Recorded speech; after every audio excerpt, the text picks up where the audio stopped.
The man knew my name before I told him. Not guessed, not recognized, knew it. It was 12:32 a.m.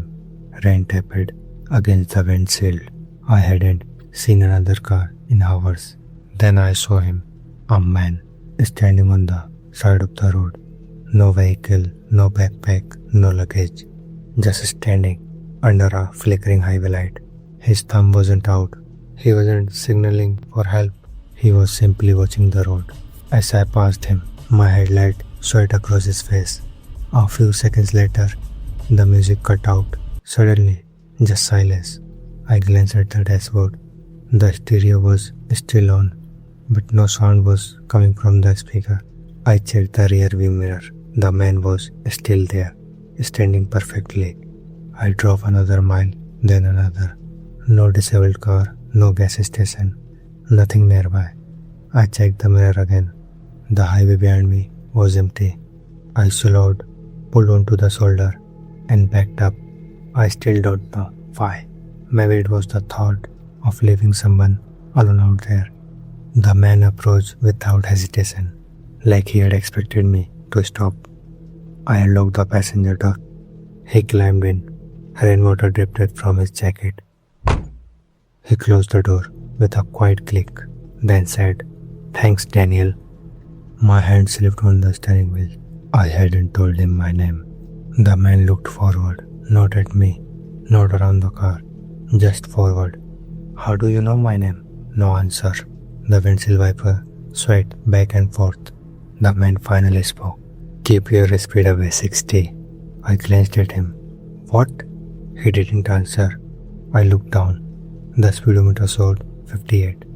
Up ahead, a state trooper stood on the shoulder. Radar gun pointed toward the traffic. I hit the accelerator and passed him at 61. The man never looked up, never reacted. Just sat there. "Do we know each other?" "No." "Have we met before?" "No." He ignored everything else. Then a green highway sign appeared ahead. The man read it before my headlight reached it. The sign was still too far away to read clearly. Yet he said, "Take exit 41. "I'm not taking exit 41. "You are tonight." I kept driving. Exit 41 passed. 5 minutes later, orange construction barriers blocked the highway. Traffic was forced onto the next detour.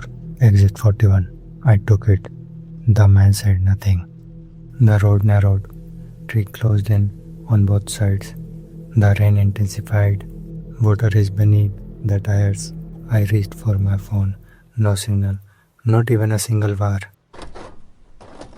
The passenger seat cracked as the man shifted slightly for the first time since entering the car.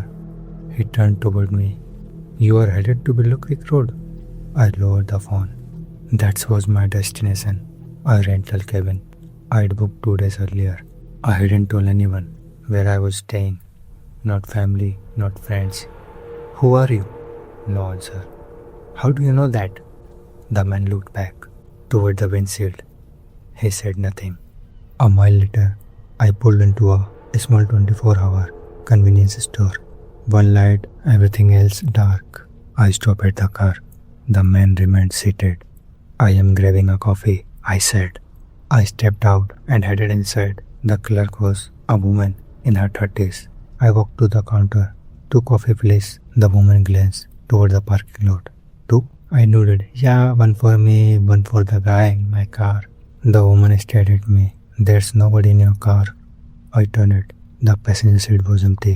The door was closed. No footprints in the mud. I opened the passenger door. The seat was wet. Water still dripped from the fabric, like someone had been sitting there. I locked the door and drove away.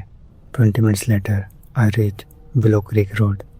A narrow gravel path disappeared into the woods. The cabin sat at the very edge. No neighbors, just trees. I parked, grabbed my bag, started toward the porch, then stopped. The front door was already open, not wide, just a few inches. The lock hung broken. The cabin owner lived 3 states away.